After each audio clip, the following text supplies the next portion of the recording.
ये जो प्रश्न आप बोर्ड पे देख रहे हैं, यह एसएससी सीजीएल में पूछा गया प्रश्न है।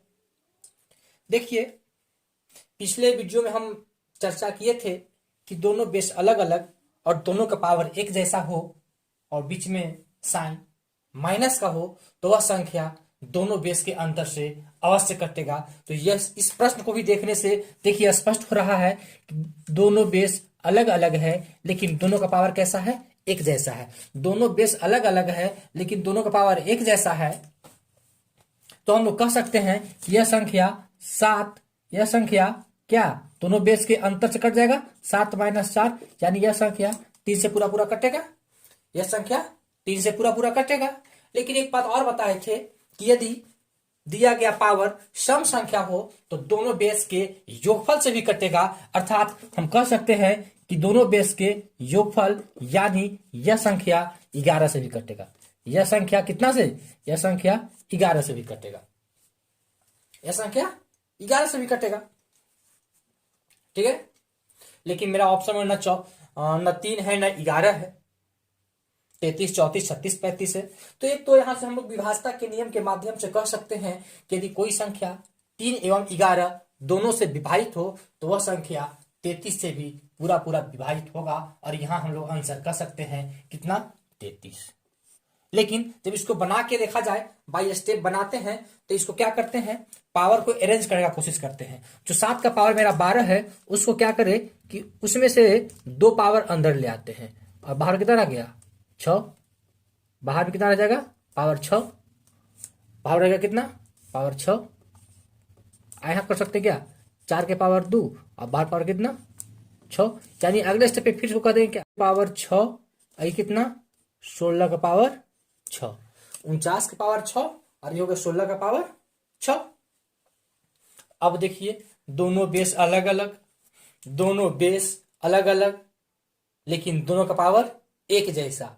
जब दोनों बेस अलग अलग हो और दोनों का पावर एक जैसा हो तो यह संख्या दोनों बेस के अंतर से कटेगा, दोनों बेस के अंतर से कटेगा, यानी 49 - 16 यह संख्या 33 से कटेगा। अच्छा, और देखिए, दोनों बेस अलग अलग लेकिन दोनों का पावर एक जैसा, और पावर कैसा है, सम संख्या है, तो यह संख्या दोनों बेस के योगफल से भी कटेगा, यानी 49 + 16 क्या, 65। 49 + 16 65। अब देखिए ऑप्शन में क्या दिया हुआ है, ऑप्शन में क्या है, 33 है, 33 है तो मेरा आंसर हो गया 33। यदि 65 होता तो 65 भी होता, 3 होता तो 3 भी होता, 11 होता तो 11 भी होता।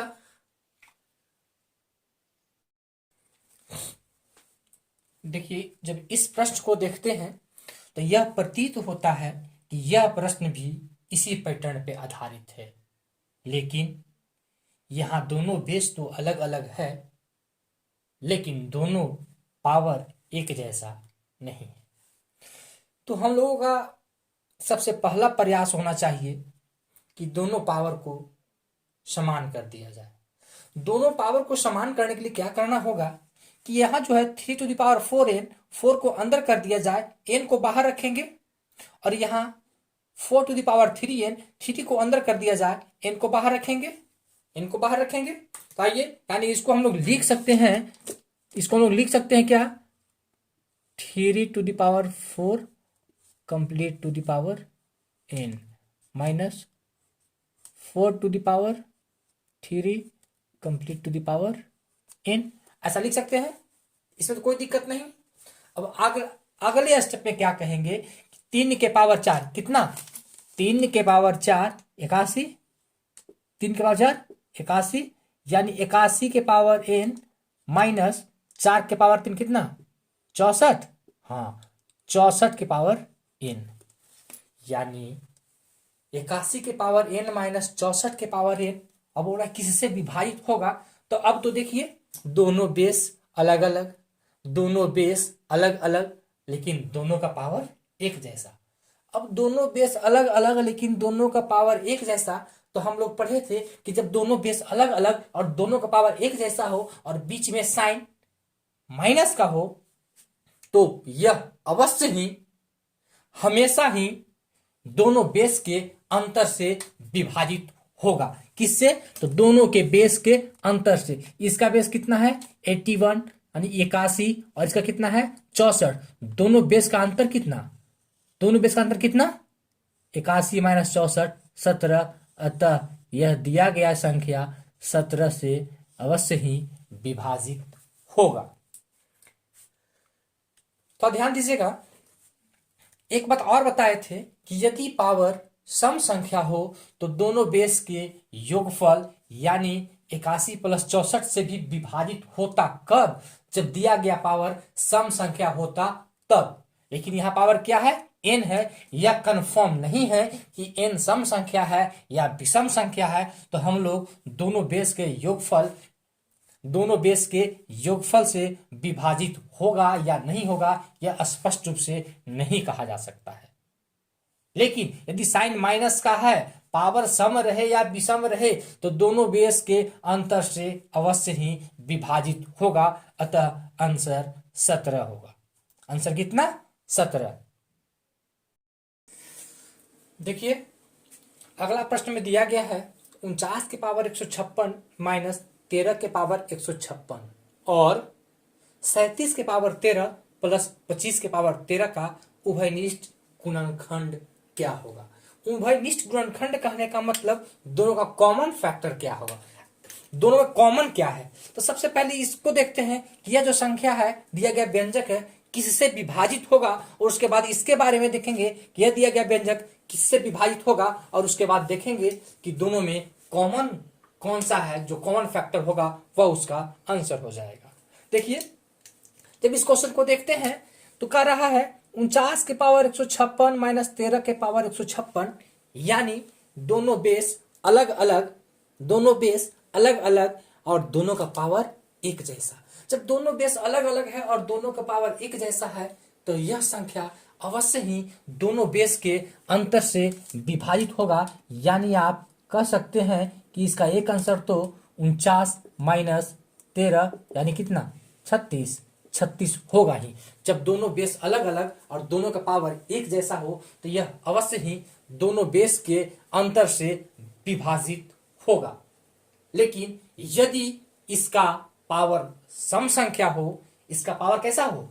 सम संख्या हो, तब यह दोनों बेस के योगफल से भी विभाजित होगा। यहां पावर कितना है? 156 यानी सम संख्या है, तो यह दोनों बेस के योगफल यानी 49 प्लस 13 दोनों बेस के योगफल से भी विभाजित होगा। यानी 49 प्लस 13 कितना? 62 से भी विभाजित होगा। 62 यानी यह जो है व्यंजक आपको 36 और 62 दोनों से विभाजित होगा। देखते हैं उसको। यहां क्या है? x to the power n plus a to the power n। अभी तक हम लोग पढ़े थे किसके बारे में? दोनों बेस अलग अलग, दोनों का पावर एक जैसा हो, और बीच में साइन किसका हो? माइनस का। लेकिन यहां क्या है? प्लस का।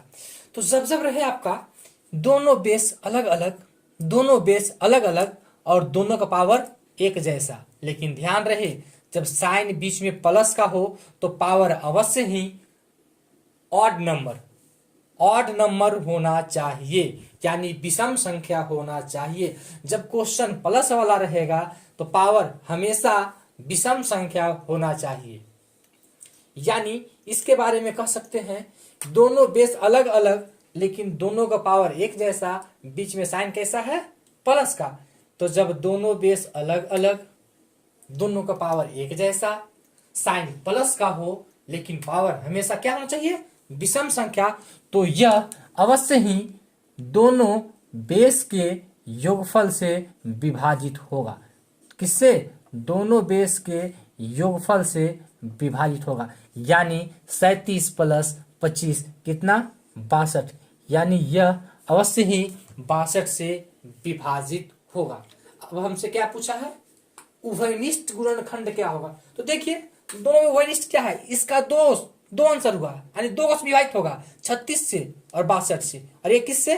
62 से। तो दोनों का उभयनिष्ठ गुणनखंड क्या हो जाएगा? यानी आप कह सकते हैं कि 62 इसमें भी है और इसमें भी है, अतः उभयनिष्ठ गुणनखंड कितना होगा?